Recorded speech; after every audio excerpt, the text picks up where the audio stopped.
So this is going to be a story time episode, something I've never really done on this channel.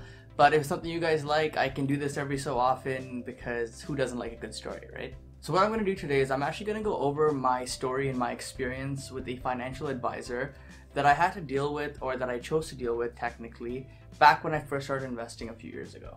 Now, I do want to put a huge disclaimer out there, and I want you to understand that not all financial advisors are like this. Not all financial advisors are bad. But there's a good chunk of them out there that have the similar mindset that this one had that I dealt with. And I just want to make sure you guys are aware of that when you do go in, or if you do go in to talk to one at your local bank. But after hearing this story, you might understand why I will never personally trust a financial advisor ever again.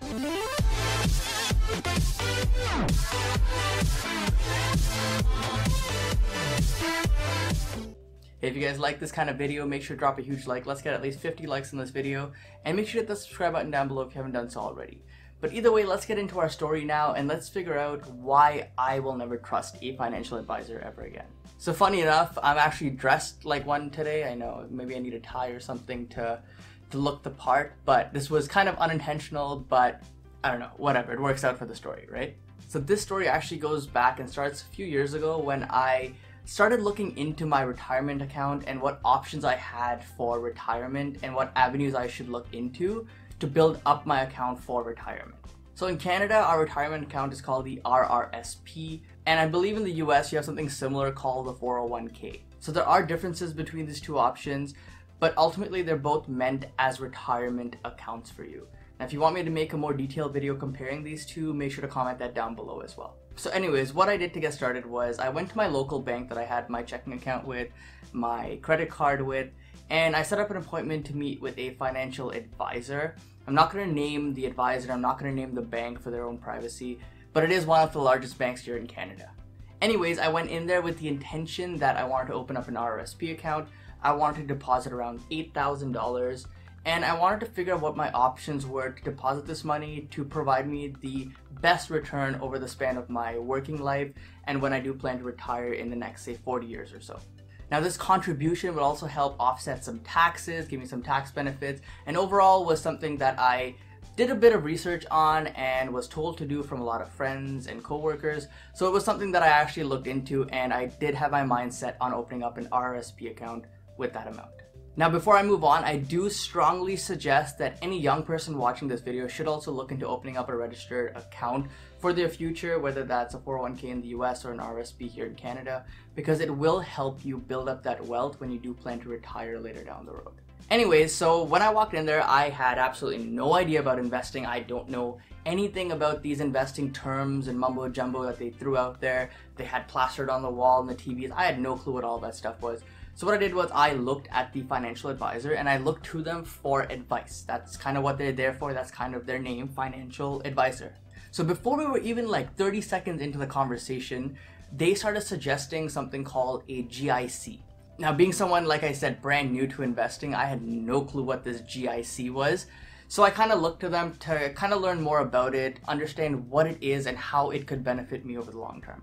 Anyways, what they kind of proceeded to do was slightly manipulate the conversation to convince me that this was the best option for me, especially at my young age. And since I have such a long time to retirement, I should look into a GIC because a GIC guarantees you to get some sort of interest or kind of profit over a certain period of time.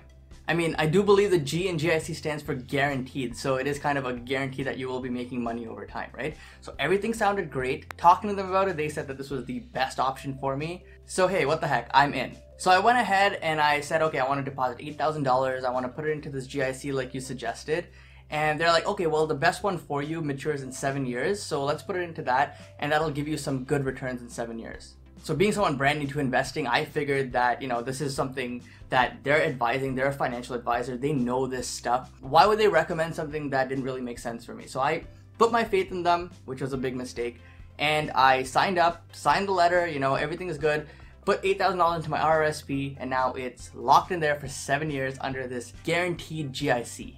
Now the rate, which is laughable right now if I look back on this, was 1.9% over 7 years. That's right, I'll be guaranteed a 1.9% return over 7 years, which I don't even think keeps up with inflation. So technically over the next 7 years, or at least from the time I signed up for those 7 years, I'd be losing money to inflation.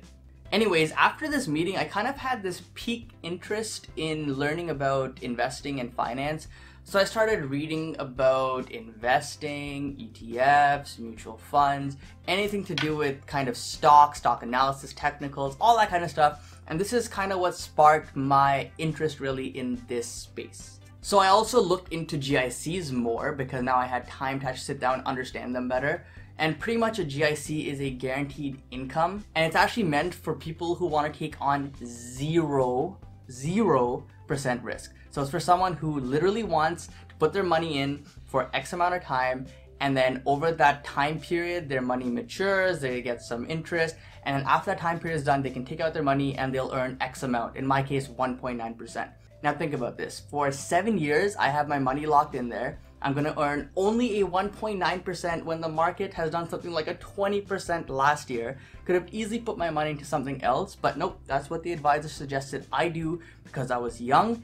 And I don't know what mentality they really had there, because typically when you're young, you want to take on more risk. I told them that I'm, moderate risk. I don't want to go risky. Moderate's fine, but this is what they suggested. So digging deeper into this, I found out that when these advisors suggest things like mutual funds or GICs, they're actually getting a nice commission check when they sign you up. So guess what? When this advisor suggested that I look at a 7-year GIC, they're actually looking at what they can earn for this 7-year GIC if I sign up for it. And that's when they're suggesting that for me. It's not really meant for my best interest. It's more about their best interest and how much commission they can make if I sign up for it.